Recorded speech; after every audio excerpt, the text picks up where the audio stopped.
This is a set of pig lungs. Pig lungs are very similar to human lungs, that they have multiple lobes just like humans do. Pigs actually have more lobes than than humans do. With each breath that I'm giving to the lungs here, you can see that it's lightening up in pink color, which shows that the alveoli are gaining more ventilation and are recruiting. And as I let that pressure go, you see that they collapse and it gets darker, and that's as those alveoli, the little air sacs, collapse down onto themselves. With normal breathing in humans and pigs, you will see the similar thing that's going on right now. Taking a breath, and then it slowly will collapse slightly, and then it takes another breath and it re-expands.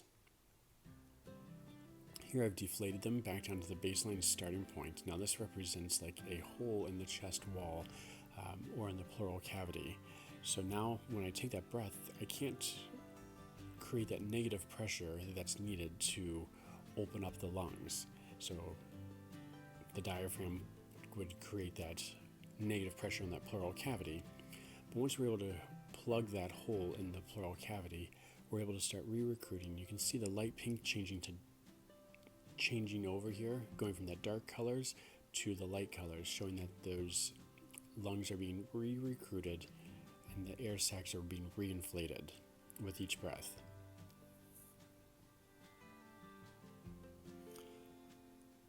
You can see here the lobes are mostly inflated. Some of the top lobes of the pig lung aren't inflated, but as I start giving more air into them here, you'll be able to see that I'm able to re-recruit them and fill them all the way up.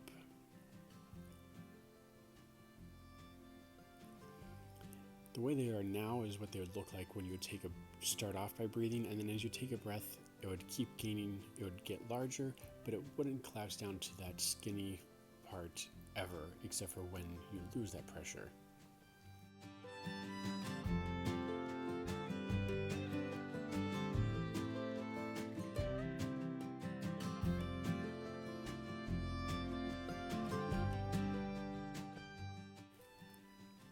Here we can look at the anatomy a little more closely. So my left hand has the trachea. As I follow the trachea down, you'll see that it goes down to, it looks like an upside down Y. And that Y, where they meet, is the carina.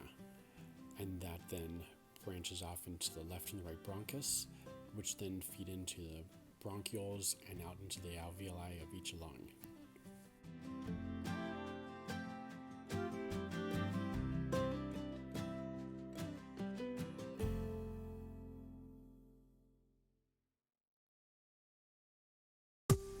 So the lungs now have been hooked up to a endotracheal tube, which is what a human has when we're hooked up to a ventilator. You can kind of see how when I'm giving a breath, this represents really like true ventilation, how it occurs. You'd see a breath coming in, and as they let the breath out, the lungs slowly decompress slightly, but never do they collapse down to that totally dark pink color, because they would never do that unless you have loss of pressure in there. So this is just normal respiration here.